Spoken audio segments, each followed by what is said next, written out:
JoJo's Bizarre Adventure has been one of the most invested paths I've chosen in terms of entertainment. There's so much to come across and so many thoughts have been compiled over time. I'm sure that you saw the title, so this is going to be going over my thoughts on every Joestar. One big thing to note, it's every main Joestar, but I'm sure that everyone already knew that, so with that in mind, let's start this off. Jonathan Joestar. I always think it's insane when people completely disregard his character, especially when the Phantom Blood anime is one of the best done JoJo anime in terms of how well it was executed for the adaptation, but that's not really saying a lot when there's only 4, and they're all pretty good anyways. Though I will say changing his hair to blue was a pretty big change. In every point of his character, I loved it. His personality, passion, Hamon execution, how he talks to others, all of it. But it's never really been that I just liked this character in JoJo. Jonathan would be pretty cool in person. Along with that, one big thing I focused on was his relationship with Dio. It's approached to be a small, good, and evil type deal, but with how Dio was closely held, it moves in the perspective of Jonathan. Fighting Dio being so difficult because you would hope that he would have a chance at not being evil, and then maybe you guys can have that relationship that you believe you had, but it can never be like that at all. Dio never had a chance at being saved, and Jonathan had to take it upon himself to be the one to take out Dio, because being real, who else was to do it? Jonathan was really bound to this fate, and it was so bad for him that it took away his chance at a normal life. When he did something that had benefit humanity in the end of it all, depending on how you're looking at it, but it was something that he did more so for Dio than anyone else. I'd also read about Araki's many thoughts on Phantom Blood and Jonathan, and it had fueled me even further. How he just wanted to have this manga and the theme of it all being living. How he felt when he had to do in Jonathan, all of it made me enjoy both the part and Jonathan even more. How Araki described it all and my feelings of the end of Phantom Blood, to me it felt that you're standing on the base of what could be a pantheon, but it's only the base. Then you're standing on it, looking out into the horizon, and the horizon is the potential of the franchise because there's so much that could be done after Phantom Blood. Then all of the future parts would take away bits from both Jonathan and Part 1. Being the base of JoJo is so huge and so difficult for Jonathan, and I'm just astounded that he gets knocked away from the conversation so fast. But I can also clear up something now that a lot of people have known, well, it used to know. Now, I know that I said that my favorite Joestars were Jonathan and Giorno. I see Jonathan in a different light now that's separate from something like favorites, and my actual favorites now do not exist. I have no favorites at all, and you'll see why later. Also, before Joseph, I'm going to have 2 videos somewhat in the near future going over Jonathan and Dio in Phantom Blood and the depth of all of that. Joseph Joestar. His character and battle tendency puzzled me. I love the whole narrative of it doesn't matter what happens, you can always win in the end, but then it's also like, screw it all, let's just go ahead and do everything. I like him in battle tendency, but I like old Joseph a lot more because of his role and influence in Stardust Crusaders. There's a couple of things that are always going to be bound to young Joseph. For some reason, I always see Joseph and the group of people parading him around, but it's always the type of people that parade around characters like Speedwagon as a meme and the Ichiraku ramen guy. It's like people want to acknowledge Joseph in such a way like he's a joke character, which would discredit everything he's done. Another side of people think that he's just the embodiment of JoJo when there's Johnny, Passione, all of Jotaro, Jonathan and Dio, like there's a lot. But I just love Joseph in this way to where he could be one of the most relatable to all the Joestars. Like if all of the Joestars were sitting with Joseph when he first got his glimpse at Caesar and what kind of guy he is, they would all sit together and talk about how they're not about guys like that. Well, except for Jonathan, he's probably confused about why they don't like Caesar. But it's not that crazy that all the Joestars would have relatable things with themselves because it's all the same blood. I give a large amount of credit to the voice actor of Joseph and a lot of the voices in part 2. I feel that with that and the animation being done for battle tendency, it made it a part that was liked a lot more than it was in the manga. But then old Joseph Joestar broke all barriers for the character and became everything he was supposed to be and even more. Now I'm sure that a lot love young Joseph and it's fine. He has done a lot, and I'm sure that it gives you a reason to do so. But you have old Joseph here, where his age had sculpted his character, but still had him retain the most defining attributes of his character. He had also taken it upon himself to keep pushing to find more ways to keep humanity safe, and that's aside from the Joestar fate with Dio. Originally, Joseph at a time would try to hold back the thoughts of heroism because sometimes it wasn't as cool, and I'm sure that he knows about what had happened to Jonathan and how heroic he was, and to his character, sometimes he could see heroism as weak. He had believed that, but when it came to revenge, it's perfectly fine because that's a concept that he sees near justice that's fine in all forms. Now that he's grown, he's gotten past that mentality and now he lives better for it because now he's finally honest with himself. I also love that Joseph had Jonathan thoughts, but he had pushed them away because he thought they were played out. But in the end of it all, he had ended up embracing the path that he was destined to follow, stopping 4 different Pillar Men and Dio. Final thoughts. Pretty cool character. I always love the color being used for him. Araki knows how to make great manga covers. Jotaro Kujo. After going through all of Jojo, I can totally understand why he's the most popular Joestar. He's played all the roles that a Joestar could, has an iconic design, was the first shown stand user, introduced stands, which are a pretty huge concept to Jojo, held some of the most important and impactful moments in Jojo, in 3 parts, and he's just all around great. The only people I know that completely dislike Jotaro were those watching the Stardust Crusaders anime, and I think it's pretty crazy, but there are areas that anime Jotaro missed that manga Jotaro held perfectly fine. I've also seen a point on where it's just that Jotaro doesn't express himself enough because they don't see him smile enough in an anime. And well, the anime it had 86'd a lot of normal Jotaro moments, but even then, Jotaro's character with the whole angry front is what it is. It's a front.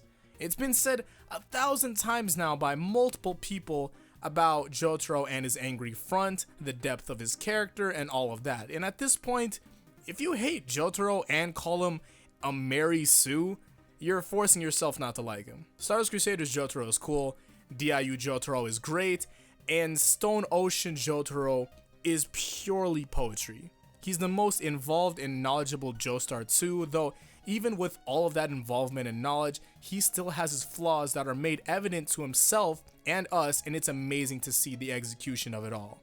One thing that's not noticed as much is Jotaro's design. The color theory that goes into his character with the style of growing and that being connected to his character as a whole and the development of it all is just a big old tug on the heart. It's just how it is.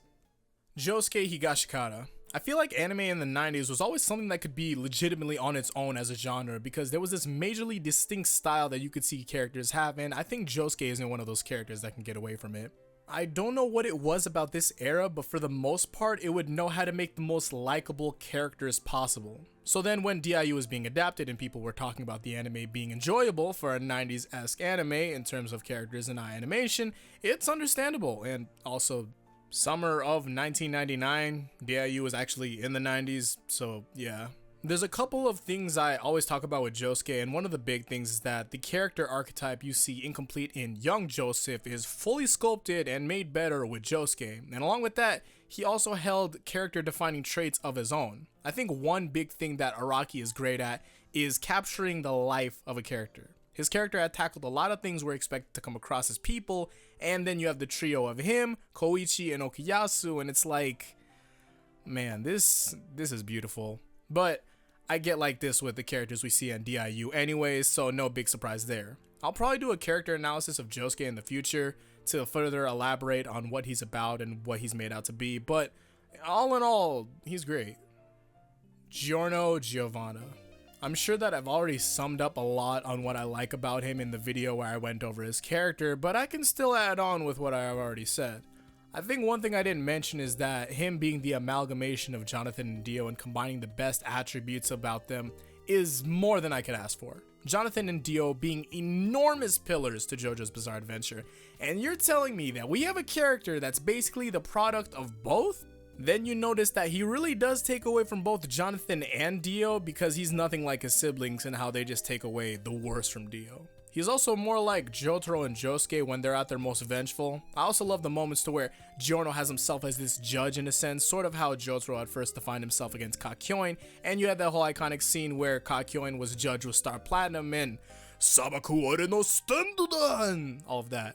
He also has a great design and, I could talk about what people see as inconsistencies or Deus Ex Machinas for him and Ventoreo and possibly even all the other parts, but that's a different video. Just to clear this up, it wasn't inconsistency. There's not Deus Ex Machinas. Just be sure, I'll explain it later. Jolin Cujo.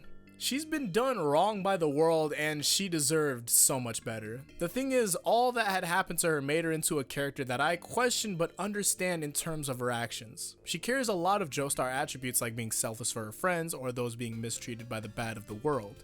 She is childish in a lot of what she does, but it's totally in her character to do so. I won't say that it's okay to do what she does all the time, but it makes a lot of sense on why she would do what she does. She also carries a lot of honesty when it comes to expressing herself and talking about what she wants or likes, which goes on into how open she is about topics that aren't normally spoken about, and in comparison to a regular character, she's a lot more explicit.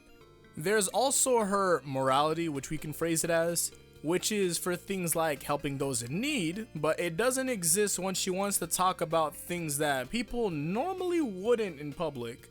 She has some of the strongest determination there is in that part, and she's also very fun and probably cool to hang out with. I was personally told by Foo Fighters to mention that. Also, I almost forgot to mention that I love the approach that Araki had went for with a female lead. He could have wrote her character as someone like Artoria from Fate, but he let her be exactly who she was, and she was great for it. Also, I'm not saying there's anything bad about Artoria. I meant that she could have been written as a female Jonathan for Jolene, like how a lot of authors do for female leads, but Araki wasn't scared of letting Jolene be different as she is. I guess the best way to sum her up is that she cares a lot, but she also doesn't give a fuck. Johnny Joestar. Because Jonathan was so good, there's two of him, and I'm kidding. I feel like, in the end of it all, Johnny is one of the closest embodiments of JoJo's Bizarre Adventure. The execution of his character and the overlying theme of letting your experiences make you into a stronger person instead of trying to get rid of them, it's amazing. His character is this amalgamation of all of these things that we have seen with the main Joestars and even villains, to where Johnny runs into all those things that made these characters the characters that we know, but he becomes this separate being from all of that. And of course, certain things of his character exist, like how people talk about, but they're usually important character traits. For example, how some people look at Johnny and they say they don't like him because he's shown himself to be selfish. And it's puzzling because it's like, have we just ignored everything else about his character and the story to focus on a trait that was extremely necessary to the character? At that point, it looks that people are just grasping at straws to find a reason to dislike Johnny. Plus, I love the whole concept of Steel Ball Run and everything after, because I feel like Araki sees so much opportunity in what he could do by starting fresh. It's amazing, and I love what Jojo became. But on Johnny, I love so many things about his character to where I probably should make a lot more videos on part 7. I'm disappointed that I haven't. His humanity, his determination, the path he follows, there's a lot more, but I'll be sure to talk about the specific areas of his character in the future. I know I'm saying this a lot, but trust me, I will for sure try to get to it. Josuke 8. I feel like the same that's said on Johnny could be applied to Josuke, but in a lighter tone. I don't know what it is about Araki's style of writing in the Steel Ball Run universe, but it's been hitting me pretty hard with these characters. Josuke's character and goal being more than what it actually is. While he's trying to find himself, he's finding himself through everything he does. He's also the most comfortable and modern Joestar. And I just love everything he does. The best things I see about him are that how he just goes for obscure things in comparison to others. And there's also the casual use of his stand, which is so odd to me, but I love it so much. I'm also putting a big notice on the most comfortable Joestar part because I feel like there's just no remote way you can just dislike Josuke for anything he does. I also feel like I shouldn't have to mention that he has Joestar traits, but they're there. More so holding determination, justice, and all the way that Josuke, Jolin, and the rest did. And while it seems that he's just a funny guy and he isn't the person to get angry, you can just pal around with him all the time, he can completely flip the script at any time needed. I also love just seeing him in action. It's just amazing to see Araki's art style when he's doing so with that. He's enjoyable. He's ambitious. He cares for others. He has a sailor hat. I just don't understand what's not to like. And there are all my thoughts on all of the main Joestars. I have videos planned for all these characters, but only time will tell when I ever get to it because you guys already heard about how much stuff I'm already planning ahead. So if there's a lot of support for a specific character, I'll definitely keep my eye on it when it gets to work. So thank you all for watching. If you want me to make more videos where I get my compiled thoughts on a group of characters, even other franchises, because I don't know what it is, but I am dying to talk about the Phantom Troop. I'm just not sure about if people really want to see it, but regardless of it, I'm going to do it anyway, probably. Just mention the group and I might do it. I might make a villain video sooner or later. Who knows? If I see it in the comments again, I'll be sure to do it. So hopefully I'll see you guys in the next one. Until then, peace out. Thank you for the break and Godspeed.